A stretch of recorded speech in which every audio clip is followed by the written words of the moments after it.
Namco.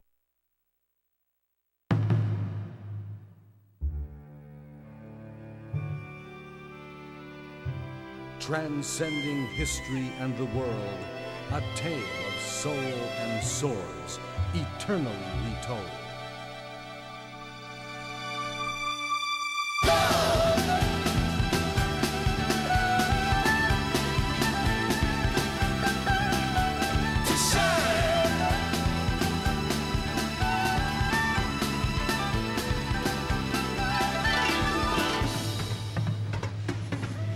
Hello and welcome to episode 3 of the Bears and Games podcast. Today we're going to talk about Soul Calibur 4.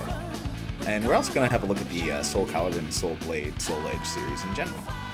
This opening cinematic is from Soul Edge, which was the arcade version. And actually, I think this cinematic might have appeared first in Soul Blade on the PS1. I'll have to double check on that.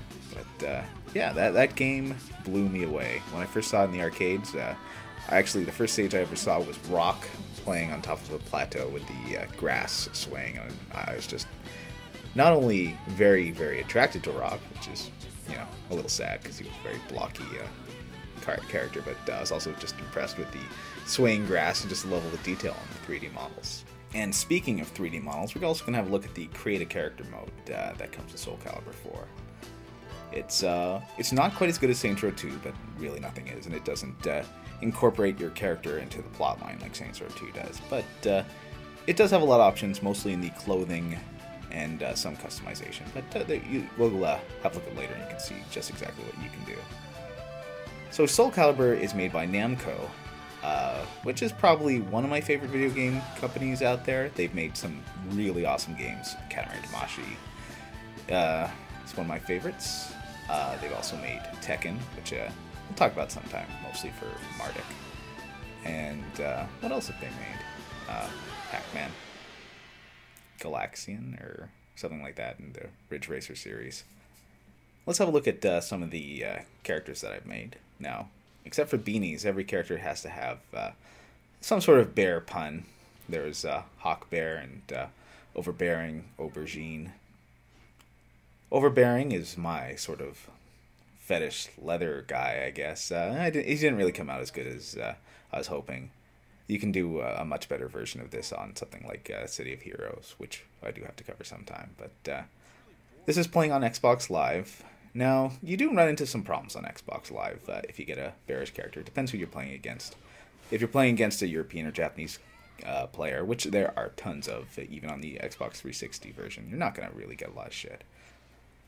But if you take someone like Hawk Bear here, you are kind of asking for trouble. I know that when I take him out, but I really like him. I like playing as him. He's quite the model.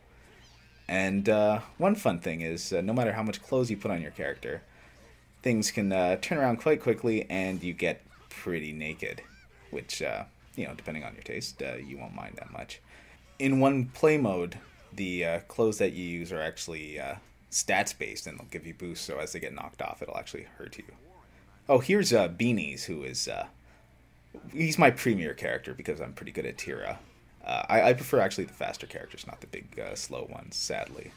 I like looking at the big slow ones, but I just suck at playing them.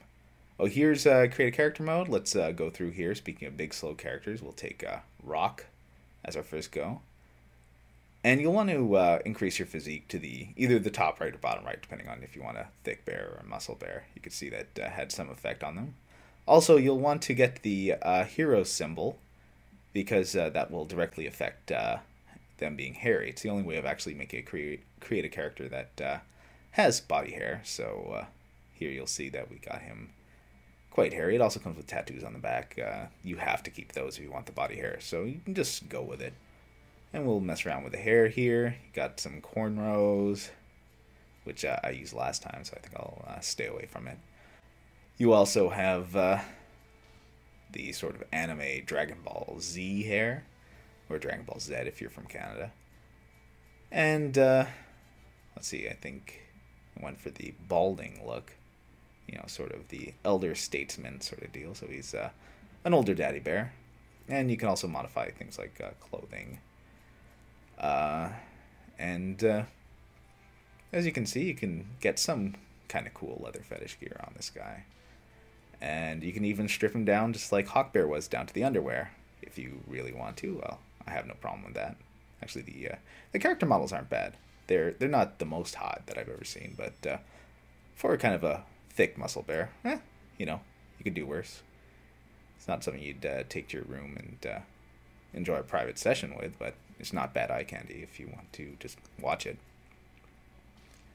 So I chose some really awful pants, which sort of remind me of Final Fantasy X.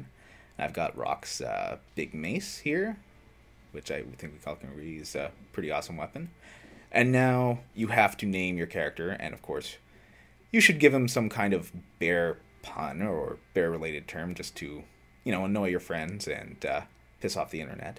Although most people wouldn't understand it anyways. But here we go, Bear-O-Matic.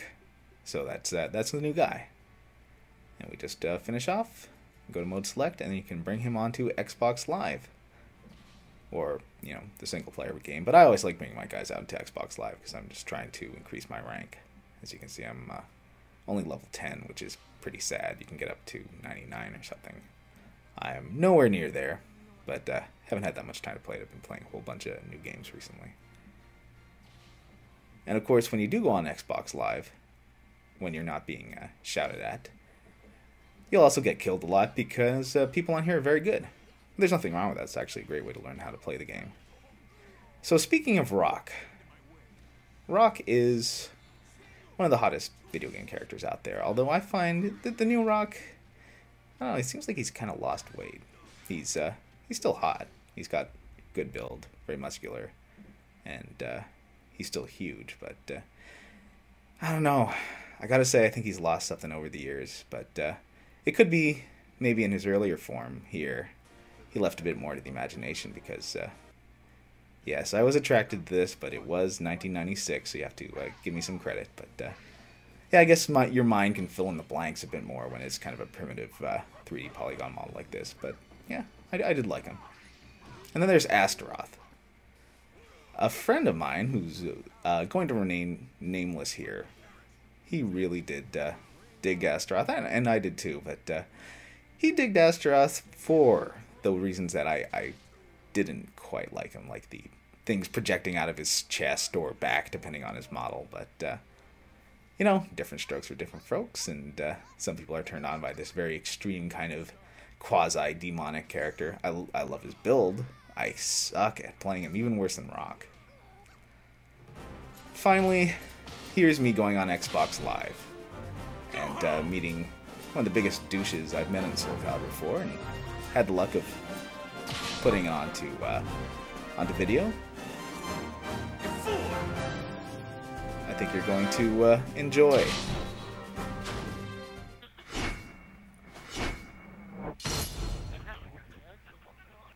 Entrust your noble soul to your sword. This is a real pain, you know? Battle 1. Fight! Put a headset on your fucking plate. Unfortunately, I couldn't put on my headset if I wanted to record someone on Xbox Live, which I figured I might run into someone and could be interesting to put online. And yeah, this guy didn't fail to disappoint me. KO! What are you, crybaby? Battle 2. Fight!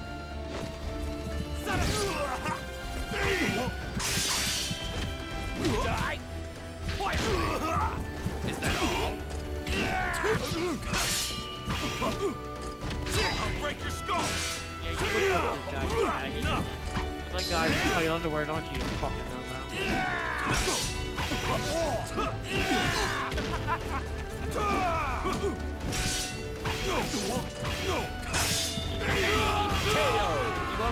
You love hand-naked guys, don't you? And I guess he didn't like losing to a kike/homo, so he quit. So if you see this Demon Ice Wolf, just mess around with him a bit. He's a douche.